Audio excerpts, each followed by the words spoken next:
Part 2. Steve was on the bus coming back from his brother's house. He couldn't believe how late it was. He must have talked to his brother all day. They talked while drinking nearly a case of beer.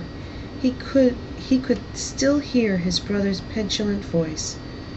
"I thought teaching meant everything to you." "Of course, teaching is my life. But I have to do something for Gabriella. She's the one sacrificing her life's dreams."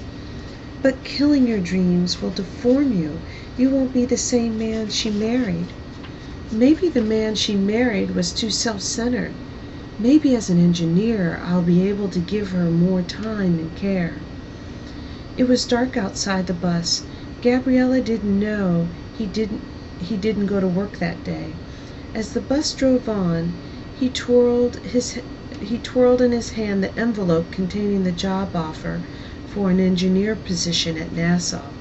The salary was twice as much as he was getting as a teacher, with far more opportunities for promotion.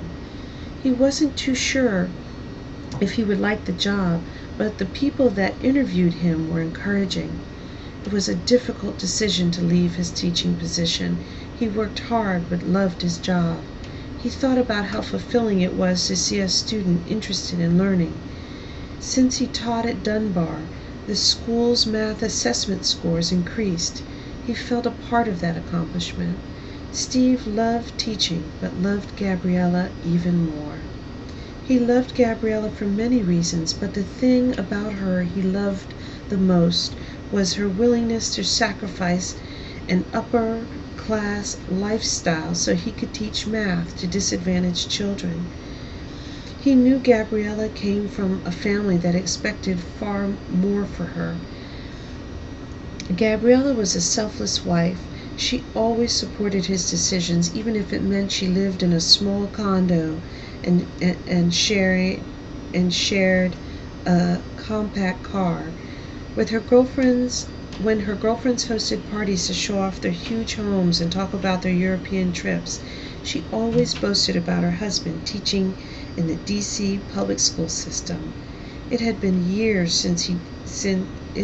3 years, and he didn't receive one salary increase. Every time he told Gabriella, she just hugged him and said, "Your teaching is worth millions of dollars."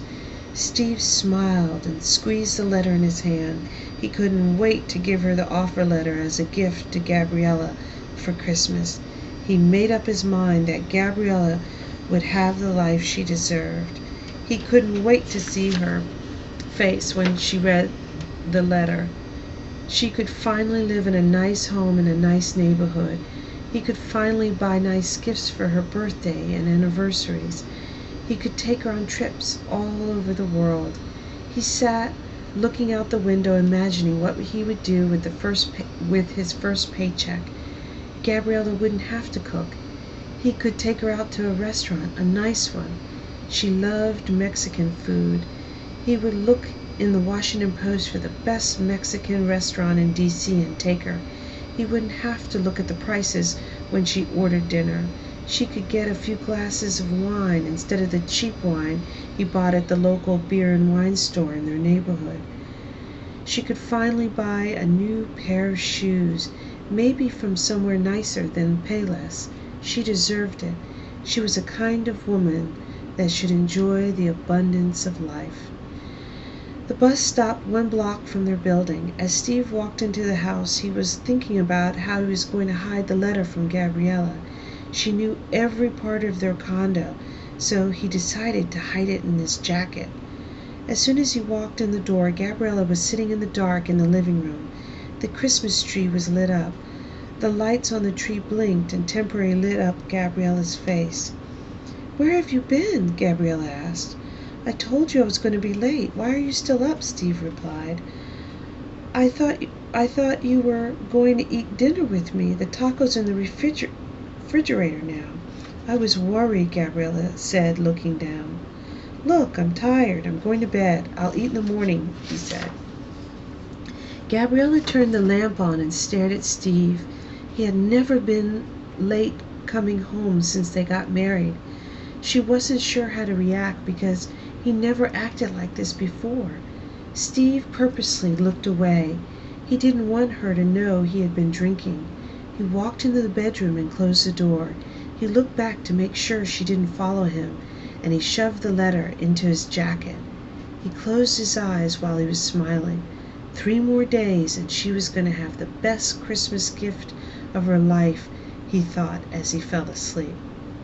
The next 3 days went quickly. Steve tried to avoid Gabriella so he wouldn't be tempted to tell her about the gift. Gabriella tried to avoid Steve because she didn't want to spoil the surprise. Gabriella still thought about the night he came home late. She smelled the alcohol on his breath as he slept that night. She didn't see any bags from Barnes & Noble or Target. She didn't know what was going on, but she did know she loved Steve with all her heart. He pretended to watch TV while mourning the fact that he wasn't going to return to school after the holiday break for the first time.